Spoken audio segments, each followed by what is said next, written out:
This is the weekly lesson for study until the 3rd of November 2024.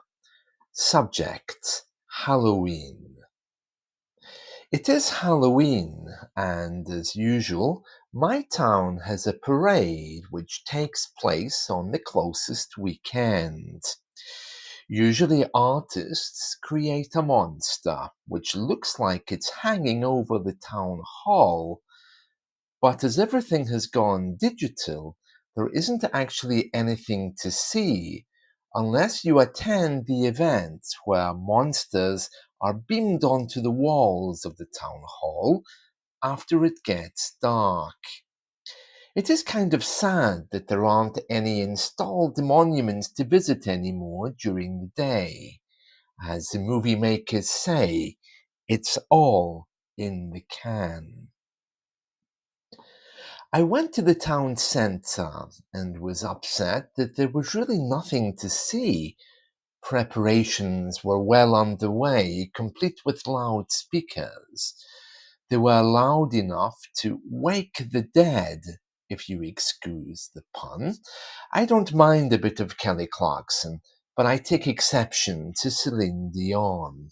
My opinion of her is so bad that I remove myself from conversations about her by saying, "Oh, Celine Dion? My cat really, really doesn't like her."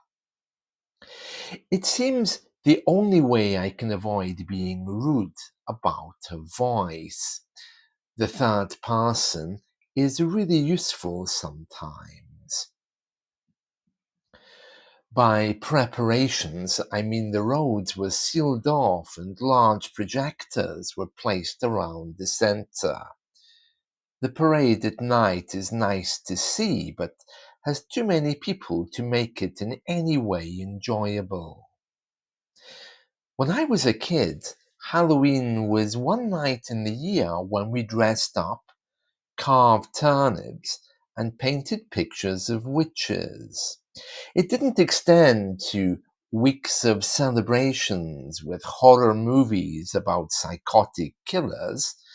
There wasn't a Halloween brand, and any sense of fun associated with it was Disney style and harmless, like the movie Hocus Pocus.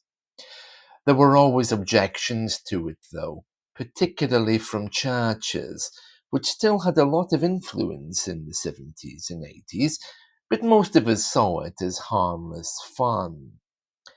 It didn't extend beyond putting a sheet over your head and shouting, "Boo." I think its popularity was because it was a shared experience and time honored.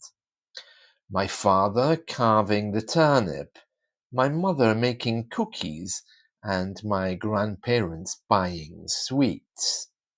These days, the kids just go to the supermarket and stuff their faces full of whatever they can buy. In more recent years, as religion seems to have dwindled, Halloween has become not only a brand, but a much bigger celebration than Christmas. Houses with decorated windows, lights, pumpkins, scarecrows without heads, and covered in blood, which make them look putrid. A group of kids turned up at my place last night looking for sweets and shouting, "Trick or treat." The phrase trick or treat is a new phenomenon which we borrowed from America, but it does represent what kids do on that night. They visit neighbors and ask for sweets. We don't actually respond by choosing an option like trick. We just give them sweets and then they leave. In my case, I use my video doorbell, see the costumes, and just ignore them. Maybe I am a hard-hearted Skype English teacher, but I prefer to be on Skype, talking to people about how frightening learning English can be, rather than talking to kids about how frightening they look. A lot of people don't like Halloween because of its darker connotations. I do know that 31st of October has always been associated with the dead, and it is a night when the dead and the living supposedly can meet each other. It is kind of like the Day of the Dead in Mexico, but we don't leave gifts on graves for the dead. In fact, we don't even think of them. British people are not sentimental in that way, at least not in Halloween, and we are far too mean to leave alcohol for dead people on their graves. The original idea back in the 17th century is that if we dress up as ghosts, no one will know who is alive and who is dead, offering some kind of protection on the night. Here in the UK, we also have a number of people who are pagan or Wiccan. Halloween for them is a religious observance akin to Christmas, and they are also becoming fashionable. Halloween has long been associated with magic, and as a child, I do remember seeing things like dead chickens on graves, and more recently, farmers keeping their horses locked up on the night for fear that someone will cut off their tails. There has been a few police reports about that, and on local media. So it is clear that in the countryside there are people around practicing some kind of magic on that night, but nobody knows who they are or why. I did feel a little bit disturbed when I was in the supermarket and the assistant was dressed as an old hag. As her face was hidden, I couldn't see who she was or her facial expressions, and that made me a bit uncomfortable. But it's no worse, I suppose, than dressing up as Santa Claus or people wearing COVID masks. My feelings towards Halloween are rather ambivalent. I don't like the costumes, but I suppose there's no real harm. I had a discussion with my neighbour about this.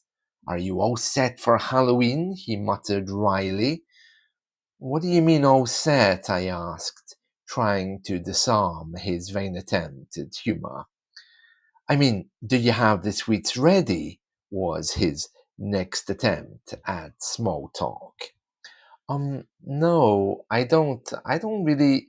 But by that point, he had walked off, reminding me again that this was only small talk and I shouldn't be thinking about answering well. Strangely, he had the same conversation with me at Christmas time. It's just their way of making conversation about nothing, but when they don't get the answers they want, the conversation simply dies. It does make me wonder, though, what makes other people excited and how they lead their lives.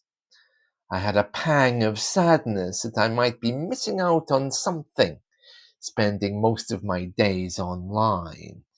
I mean, there could be elephants dressed as witches living next door all the year round, and I likely wouldn't notice. The clocks change by 1 hour around the same time as Halloween. I use the American proverb to remind me which way they change. Spring forward, in spring they go forward. Fall back, in autumn they go back. Autumn is the British word for fall. Once a big deal, now that's automated as well. I wonder if people in the future will even realize that these things take place.